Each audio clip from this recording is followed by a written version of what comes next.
വീടുണ്ടാക്കുന്ന സമയത്ത് കുറെ സ്ഥലം നീട്ടി ഒഴിവാക്കിയിട്ടാ പോരാ. പിന്നെ മൂത്രമൊഴിക്കാനും കാഷ്ടിക്കാനും ഇരിക്കേണ്ട സ്ഥലം വേറെ രണ്ട് രൂപത്തിലുണ്ടാക്കാം. ഒന്ന് അതൊന്ന് താഴ്ത്തി വെക്കാം, പൊതു കൊടുക്കുന്ന സ്ഥലം ബാക്കി കുറച്ച് പൊങ്ങി. അപ്പൊ ഇത് വേറെ സ്ഥലം, അത് വേറെ സ്ഥലം. അതല്ലെങ്കിലോ മൂത്രമൊഴിക്കാനും കാഷ്ടിക്കാനും ഒക്കെ ഇരിക്കുന്ന ക്ലോസറ്റ് വെച്ചിരിക്കുന്ന ഭാഗത്തിന്റെയും പൊതു കൊടുക്കാൻ വേണ്ടി വെച്ചതിന്റെയും ഇടയ്ക്ക് ചെറിയൊരു വേർതിരിവ്, ഒരു അരമതിൽ ഒരു 2 ഇഷ്ടിക വെച്ചിട്ട് ഒരു വേർതിരിവ്. ഇത് വേറെ സ്ഥലം, അത് വേറെ സ്ഥലം. ഒന്നുമല്ലാതെ ഓപ്പൺ ഹാൾ. അവിടെ ഏതുണ്ട്? അവിടെ പിന്നെ മറ്റുള്ള എല്ലാ സംഗതിയുണ്ട് അവിടെ. അപ്പൊ ഈ ഓപ്പൺ ഹാൾ ഒന്നായിട്ടിട്ടാൽ ഇത് മുഴുവനും കക്കൂസാണ്. അവിടെ നിന്ന് ഏത് പറ്റൂല, അള്ളാന്ന് പറയാൻ പറ്റൂല. ഒരു വേർതിരിവുണ്ടോ, അത് വേറെ, ഇത് വേറെ, കൂടുതൽ പറ്റും. അത് നമ്മളെ വീട്ടിലുണ്ടാക്കുമ്പോൾ ശ്രദ്ധിക്കാൻ വേണ്ടി ഇടയ്ക്ക് വന്നപ്പോൾ ഞാനങ്ങ് പറഞ്ഞു എന്ന് മാത്രം. നമ്മുടെ വീടുകളിലൊക്കെ ഇപ്പൊ എന്തുണ്ട്, ബാത്റൂമൊക്കെ ബാത്ത് അറ്റാച്ച് സൗകര്യങ്ങളാണ്. സൗകര്യം ഉണ്ടാവണം. അള്ളാഹുക്കൊക്കെ സൗകര്യമുള്ള വീട് പെരുമാറാവണം. സൗകര്യം എന്ന് പറഞ്ഞത് മേലെയും മേലെയും അല്ല. പല നാട്ടുകാരും വലിയ വീടെടുക്കുന്നു, ബോംബെയിലും മറ്റുമൊക്കെ വലിയ വീടെടുക്കുന്നു. അവർ നല്ല ആളുകളാണ്. എന്തുകൊണ്ട്? ആ വീട്ടിന് 2 ഏണി ഉണ്ടാവും, അല്ലെങ്കിൽ 2 കോണി ഉണ്ടാവും. എന്താ പറയുന്നത് എനിക്കറിയില്ല.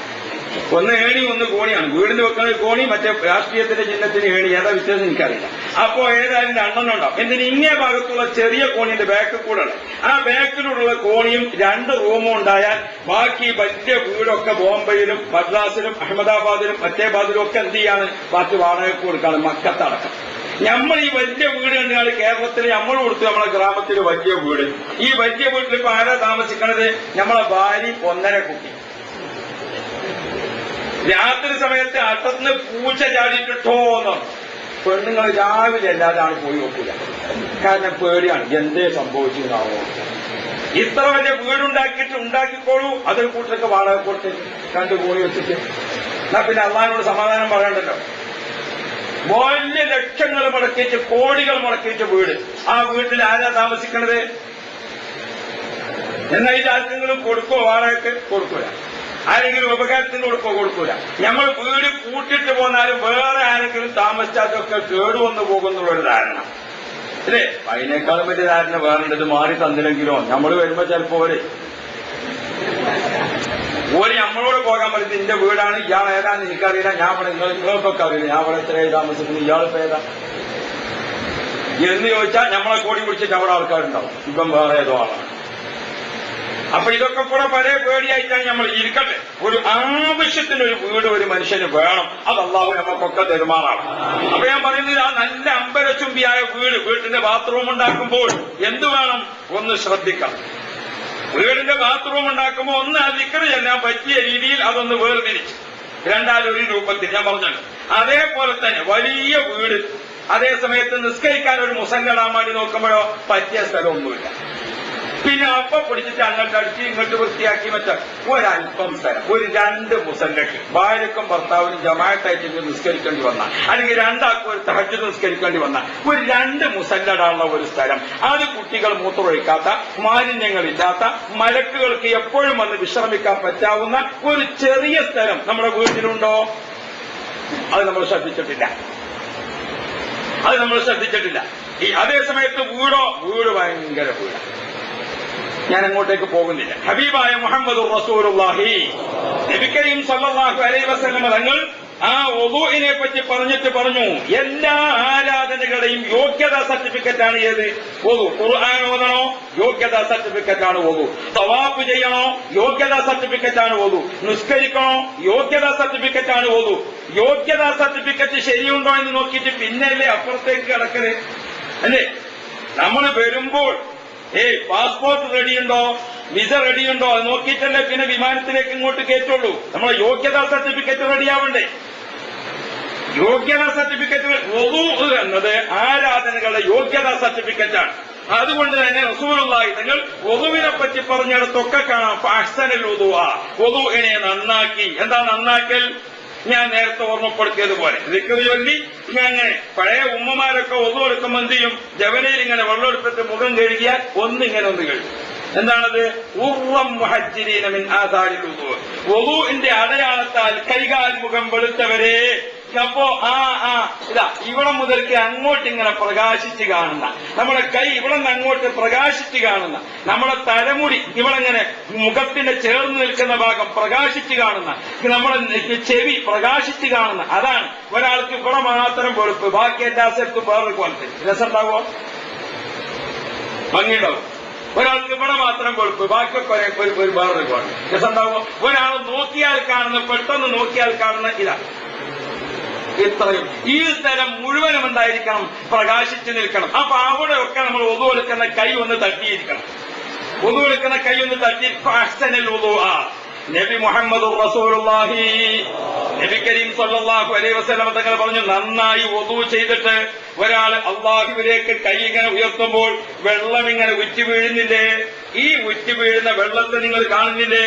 എന്നാൽ റസൂലുള്ളാഹി തങ്ങൾ ഈ മരക്കൊമ്പിൽ നിന്ന് ഇലകൾ കൊഴിഞ്ഞു പോയതുപോലെ വുദൂ എടുത്തുകൊണ്ട് കൈ ഉയർത്തിയവന്റെ ശരീരത്തിൽ നിന്ന് ആ വെള്ളത്തുള്ളികൾക്കൊപ്പം അവന്റെ ദോഷങ്ങൾ കൊഴിഞ്ഞു പോകുന്നത് ഞാൻ കാണുന്നുണ്ട്. മുഹമ്മദ് റസൂലുള്ളാഹി സ്വഹാബാക്കൾക്ക് കാണിച്ചു കൊടുക്കുക. ആ മരത്തിന്റെ കൊമ്പ് ഇങ്ങനെ മുട്ടിയിട്ട് ഇല ഇങ്ങനെ കൊഴിഞ്ഞു വീത് കാണിച്ചു കൊടുത്തിട്ട് പറഞ്ഞു, കണ്ടോ ഈ ഇലകൾ തൊഴിഞ്ഞു കിടക്കുന്നത്? ഇതുപോലെ വുദൂ എടുത്തവന്റെ ശരീരത്തിൽ നിന്ന് ദോഷങ്ങൾ തൊഴിഞ്ഞു വീഴുന്നത് ഞാൻ കാണുന്നുവെന്ന് മുഹമ്മദ് മുസ്തഫ. അഹ്സനൽ വുദൂഅ. അപ്പൊ നമ്മുടെ മക്കളോട് പറയണം, മോളെ നല്ല പോലെ വുദൂ എടുക്കുക കേട്ടോ. എന്തുകൊണ്ട്? 7ാമത്തെ വയസ്സിൽ കുട്ടിയെ വിളിച്ചുകൊണ്ട് നല്ല പോലെ വുദൂ എടുക്കണം. പ്രകാശിക്കുന്ന മുഖത്തോടുകൂടെ മുഹമ്മദ് മുസ്തഫ, പ്രകാശിക്കുന്ന മുഖത്തോടുകൂടെ ബീവി ഖദീജ, പ്രകാശിക്കുന്ന മുഖത്തോടുകൂടെ ബീവി ഫാത്തിമ. അവരെയൊക്കെ നമുക്ക് കാണാൻ ഭാഗ്യമുണ്ടാവണ്ടേ? ദുനിയാവിലോ നമ്മൾ കണ്ടിട്ടില്ല. നാളെ ആഖിറത്തിൽ വരുമ്പോൾ യൗമ തബിയദ്ദു വുജൂഹും വതസ്വദ്ദു വുജൂഹ്. പ്രകാശിക്കുന്ന മുഖത്തോടുകൂടെ കാണണമെങ്കിൽ ഏറ്റവും പ്രധാനപ്പെട്ടതാണ് വുദൂ. അപ്പൊ നമ്മുടെ കുട്ടിക്ക് വുദൂ എടുക്കുമ്പോൾ വുദൂ എടുക്കുമെന്ന് പറഞ്ഞു പഠിപ്പിച്ചാൽ പോരാ. വുദൂവിന്റെ കൂടെ എങ്ങനെ വുദൂ എടുക്കണം, ആ വുദൂവിന്റെ അദബ് എന്ത്, ആ വുദൂവിന്റെ നിബന്ധന എന്ത്, അതുകൊണ്ടുള്ള നേട്ടം എന്ത്. അപ്പോ റസൂലുള്ളാഹിനെ പ്രകാശിക്കുന്ന മുഖത്തോടുകൂടെ കാണാനാണ് മോളെ. ഖദീജ ബീവിയെ പ്രകാശിക്കുന്ന മുഖത്തോടുകൂടെ കാണാനാണ്.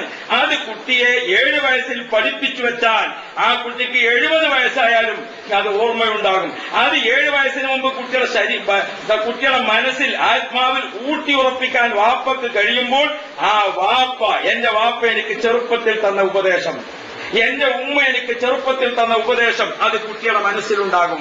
പ്രിയപ്പെട്ട സഹോദരന്മാരെ, ഇത് നമ്മുടെ മക്കൾക്ക് നൽകാൻ നമ്മൾ അവരുടെ കൂടെയില്ല എന്നതുകൊണ്ട് അവർക്കത് കിട്ടാതെ പോയാൽ പറ്റുമോ? നമ്മൾ അവരുടെ കൂടെയില്ല എന്നതുകൊണ്ട് അവർക്കത് കിട്ടാതെ പോകാൻ പറ്റുമോ? ആഖിർ സമാനാണ്, കുട്ടികളൊക്കെ ആകെ കള്ളൂരിയാണ്, അതുകൊണ്ട് ഇനി കല്യാണം കഴിക്കേണ്ടെന്ന് അങ്ങനെ റസൂലുള്ള പറഞ്ഞിട്ടില്ല.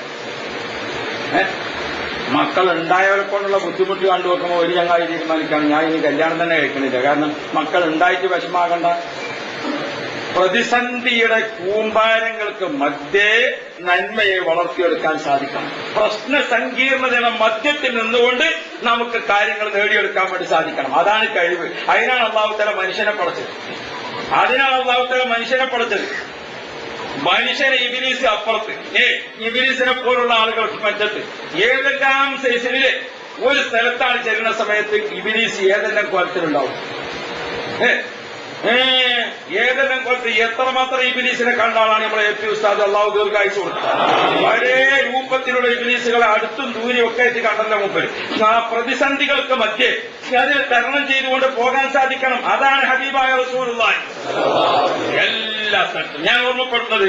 അപ്പൊ ഞാൻ ഇനിയിപ്പോ കല്യാണം തന്നെ കഴിക്കണില്ല എന്ന് വിചാരിച്ചാൽ അങ്ങനെ, കല്യാണം കഴിക്കാതെ ഇബാദത്തിൽ മാത്രം ജീവിച്ച മഹാന്മാർ കഴിഞ്ഞു പോയിട്ടുണ്ട്. ഒരു കിതാബ് തന്നെ ഉണ്ട്, അൽ ഉലമാ ഉൽ ഉസ്സാബ് അല്ലദീന ആസറുൽ ഇൽമ അല സിവാജ്. വിവാഹത്തെക്കാൾ കൂടുതൽ ഇൽമിന്റെ രുചിയിൽ ലയിച്ചിരിക്കുന്ന ആളുകൾ എന്ന് പറഞ്ഞിട്ട് ഒരു വലിയ കിതാബ് തന്നെയുണ്ട്. അത്തരക്കാർ ആ ആളുകൾ പിന്നീട് വഫാത്തായ ശേഷം അല്ലാഹുവിന്റെ ഔലിയാക്കൽപ്പെട്ട ചില മഹാന്മാർ വഫാത്തായിട്ട് അവര് ഹയാത്തിലുള്ള ആളുകൾക്ക് സ്വപ്നം കാണിച്ചപ്പോൾ അവര് പറഞ്ഞു, മക്കളില്ലാത്തതിന്റെ സങ്കടം ഞാനിവിടെ അനുഭവിക്കുകയാണ്.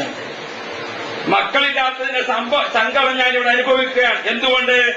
എന്റെ മയ്യത്ത് കബറിലേക്ക് വന്ന ശേഷം എന്നെ ഓർത്തുകൊണ്ട് എന്റെ ചോരയിൽ പിറന്ന ഒരാൾ എനിക്ക് വേണ്ടി ചോദിക്കാനില്ല. എന്റെ അപ്പുറത്തെ കബറിൽ, എന്റെ ഇപ്പുറത്തെ കബറിൽ അവിടെയൊക്കെ അവർക്ക് പ്രാർത്ഥനകളെ കൊണ്ട് നിറയുന്നു. സ്വാലിഹായ മക്കളെ സമ്പാദ്യമാണ്. പ്രിയപ്പെട്ട സഹോദരന്മാരെ, നല്ല മക്കൾ